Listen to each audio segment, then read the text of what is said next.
What does the future look like? This is so cool.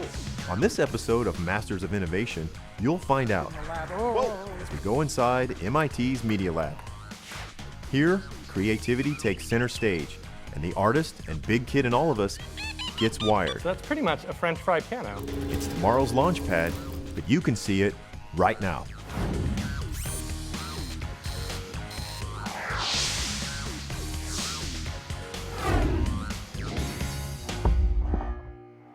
Cambridge, Massachusetts, home to posh universities like Harvard and MIT, places that feed your brain. Well, here on the campus of MIT sits a laboratory that'll not only feed your brain, it'll blow your mind. Welcome to the Media Lab. As you can see, there's no ivy growing on these walls. But inside this amazing building, some of the most innovative brains in the galaxy are working on things from how we deal with autism to how we interact with computers. Now, it's not just radical technology, but technology in the service of creativity, art, and humanity. Today, we're going to see some of the Media Lab's best of breed, projects that'll show you the future is happening right here, right now.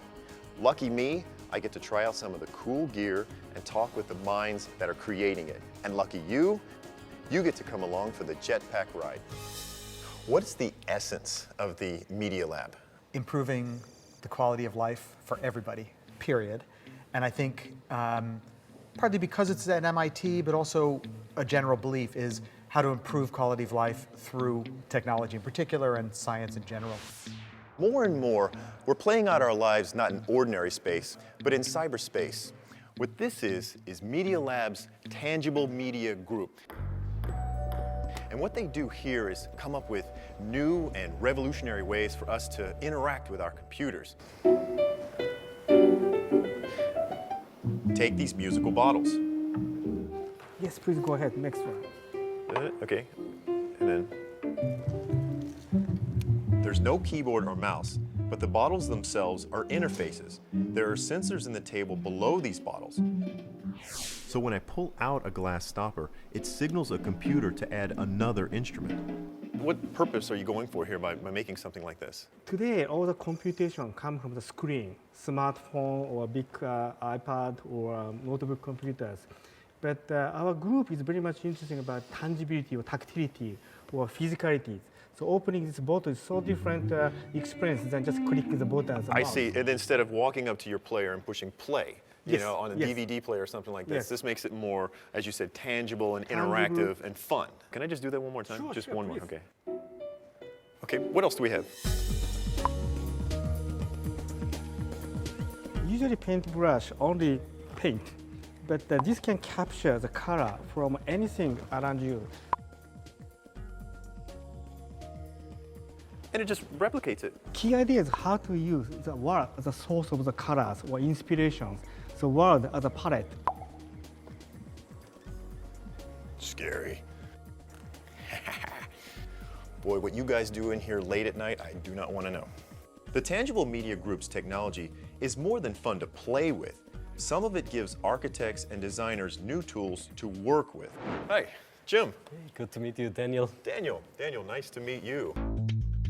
This is for urban planning, this interface here. What it does is you have real building models, you can place them onto this workbench, and then they're augmented with information from virtual building models. For instance, if I rotate the time dial, we can simulate how the buildings cast a shadow. The really nice part about this interface is that it facilitates experimentation. There's also this virtual wind tunnel that we have. These are these wiggly white lines, and I can change the direction that the wind is blowing from, and I see how the buildings are affecting the wind flow. You kind of want to avoid creating wind tunnels where people's heads are blown off their heads when they exit a building. Saves you a lot of time. Also, you don't have to build the building first to try it out. So this project is a beautiful example of how tangible interfaces make computers more accessible to users, especially to novice users, without any instruction manual. And that way also help facilitate communication between humans, because they don't have to focus on the computer anymore. So what do we got here? This is Sandscape. Sandscape?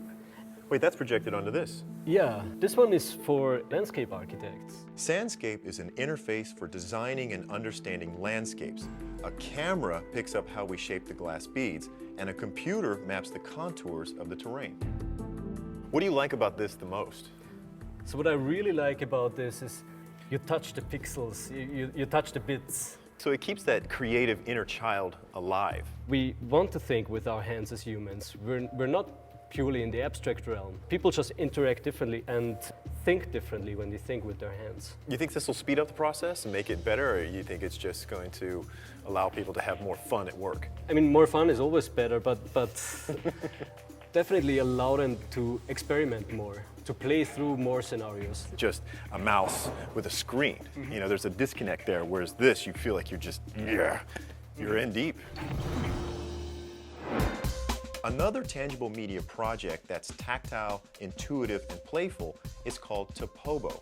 Topobo is a 3D modeling system with kinetic memory. In other words, it can remember how you move its parts and then reproduce those movements. This is Topobo. Say that again? Topobo. Topobo? Yeah. It's a topology robot.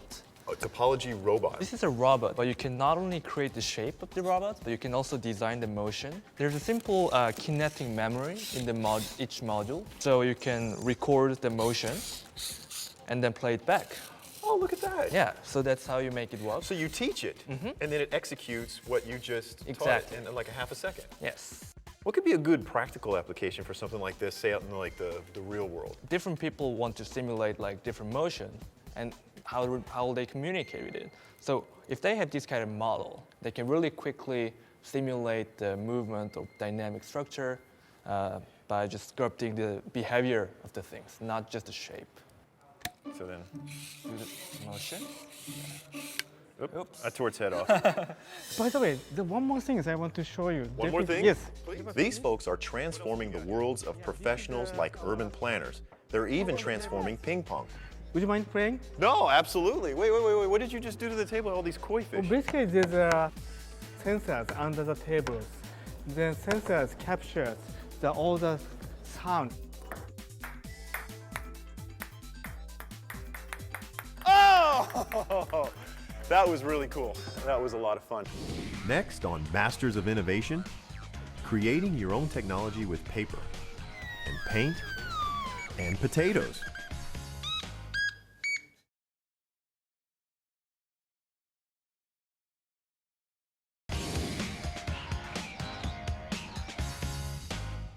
So when is a computer not a computer?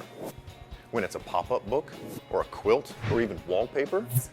Inside here is the High-Low Tech Lab. And basically what they do is bridge that void between high technology gizmos and low technology crafts. What are we looking at? What are you working on here? We're interested in finding new ways to empower different kinds of people to create technology for themselves. And one way that we've found that's a very powerful way to do that is to blend technology with new or unusual materials. This is a really simple example. So this is a painting, but as you can see, it has a light embedded in it. Like a lighthouse. And if you look closely, you'll see that part of the painting is painted out with this kind of light silvery copper color. That's actually a conductive paint. And so what this conductive paint allows you to do is to sketch out functioning electrical circuits onto paper. Oh, I see. So what you have then is like, this is the wiring for the electronics, which feeds the electricity to the light. The conductive paint is a wire that completes a circuit between the battery and the light. So tell me about this then. This is a pop-up book that was built by a student in my lab. So this is a perfect example of high-tech versus low-tech, when it's just the mix of, you know, this technology, electronics, with just paper. Right, exactly. I think this is a wonderful example of how when you bring those two things together, you can get just really wonderful new creative possibilities. So where do you see the practical application of this? Our vision for a near-term future is to see a kit of these components really on the shelves at a place like Toys R Us, where kids can sketch out their own designs. And again, I see this as a really wonderful way to blend engineering and craft and technology.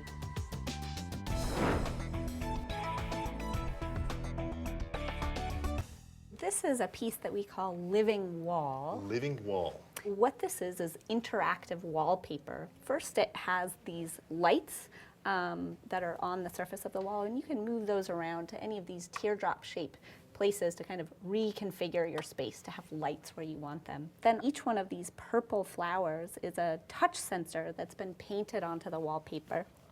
And right now it's programmed to trigger bird sounds. Birds.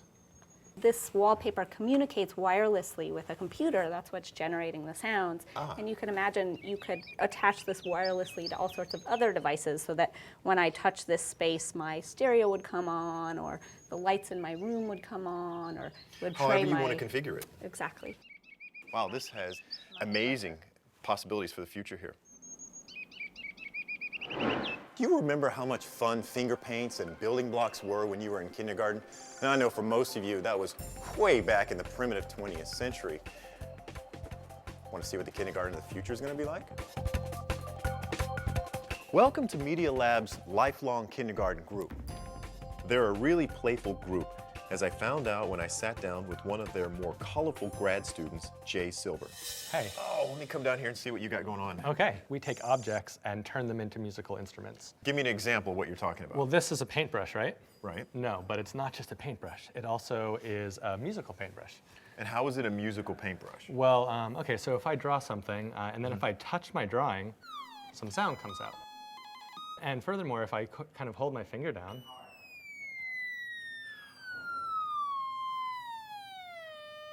How neat is that? How in the world does that interact with that in order to give you that feedback? well, so this is just regular paper Sure. like you'd get out of anything. And this is actually just a paintbrush with a circuit popped onto the end of it. Sure. And if you were to touch it, it wouldn't work. So why don't you try touching it? But what would make it work is if we touched each other while you touch it.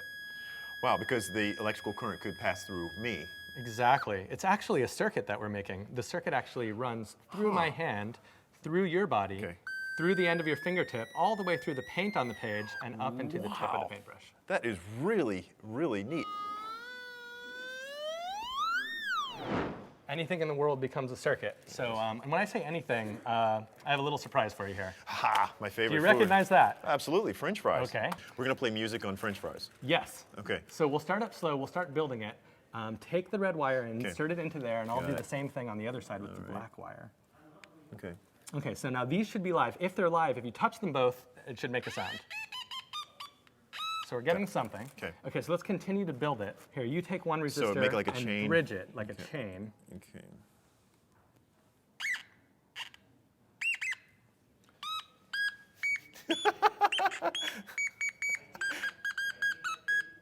So that's pretty much a French fry piano. We're making music with a French fry. That's right.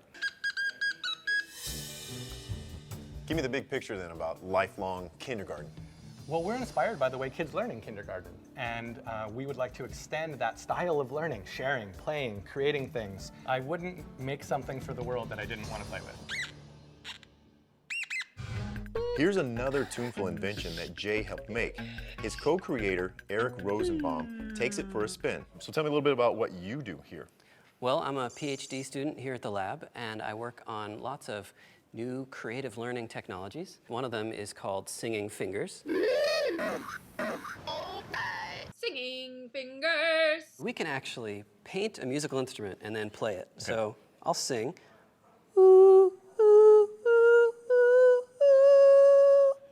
And now,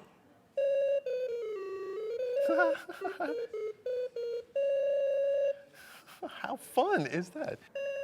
And you can make your own song.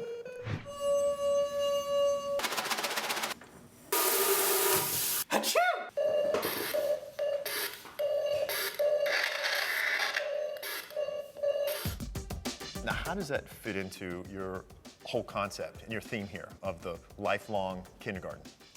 well, we always think about trying to invent new ways for people to play and learn in creative ways. So with Singing Fingers, what you're doing is creating a drawing, but it's a new kind of drawing. So this is a great way, I think, for kids, if you're teaching them about the alphabet, numerics, whatever, you could start with that and they can actually, you know, like draw the number and the letter and they could hear it at the same time. 1, 2, 3. And even broader than that, there's the idea of storytelling. So you can paint a scene and embed the story right into it. And here is the door. And here is the door. So someone can get this application already, or is this just something you guys are developing? The iPhone version is out on the App Store already. Next on Masters of Innovation, using technology to create the music of the future.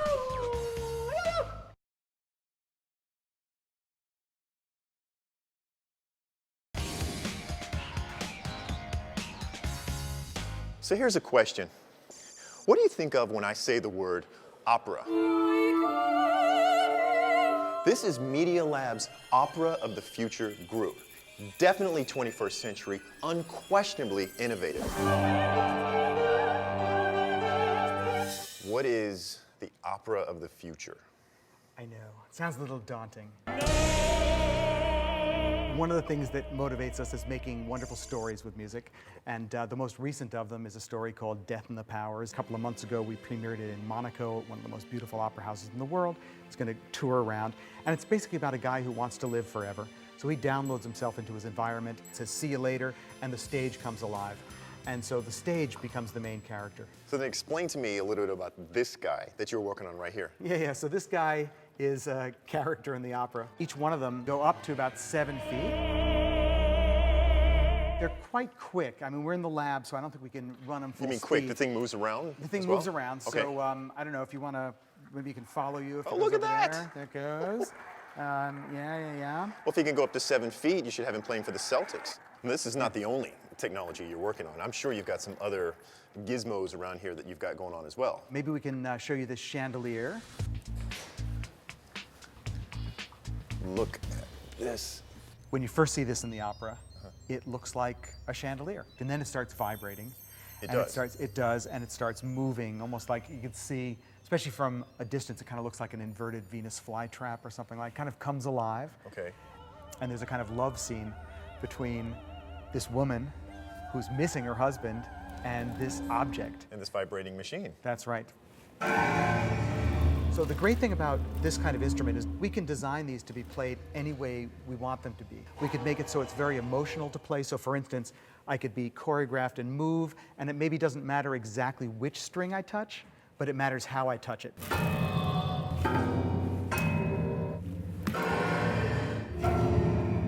It expands what one human being can do, and we expand this idea every day. Right now, I'm wearing our disembodied performance system for the opera, which is because we have this main character who's off stage and therefore having to convey all of his feelings and emotions to the audience through the set, we've rigged him up with a whole variety of these sensors. So how does this work? It reacts to my voice, ooh, but also to subtle movements, faster. Wow, look at that. And based on your subtle movements or your sharp movements, I can see the change in it. So we're really looking at the quality of the performer's movements more than any individual movement. Can I try it? Try it, absolutely. I'd love to try it. What if you did like a karate opera?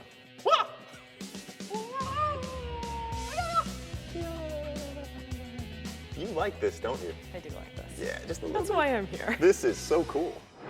Technology is kind of like a bridge. It's a wonderful way to make use of skills that all of us have. Opera fan or not, Todd Mackover believes making music is transformative, and everyone can do it.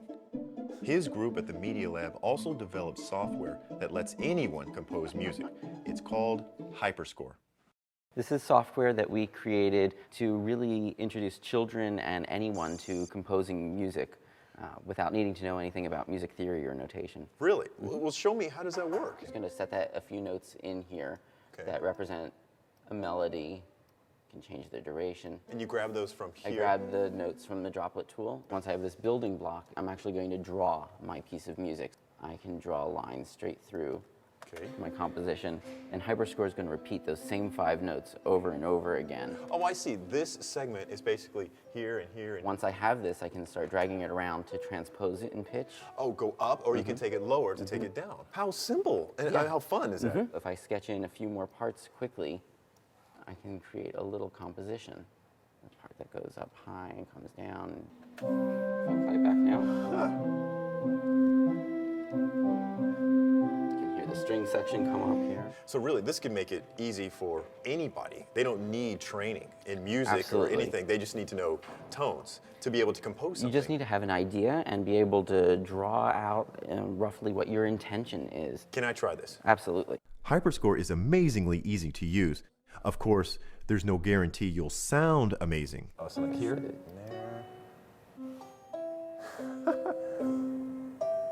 This is fantastic. And I mean, I had no experience working with this software, and within that short amount of time, I was able to compose something pretty cool. Science is discovering more and more that music's more than just entertainment, more than just having fun. Music seems to be connected to human beings in a very deep way, and we're learning more and more that if we design certain kinds of musical activities, it can actually change the way we feel, change our behavior, and perhaps change our health. Changing people's lives is at the heart of the Robotic Opera Group and all groups at MIT's Media Lab. The important thing is that the Media Lab's focused on people, on leading meaningful lives, and on every possible thing that we can invent to make that more possible for the largest number of people. After hanging out in the Media Lab and meeting these just remarkable innovators, what strikes me the most is that with all the computers and cyber hardware that fills this building, that it's really just in the service of people. Maybe, just maybe, they ought to rename this wonderland the Humanity Lab, because these people are working hard to make our lives better.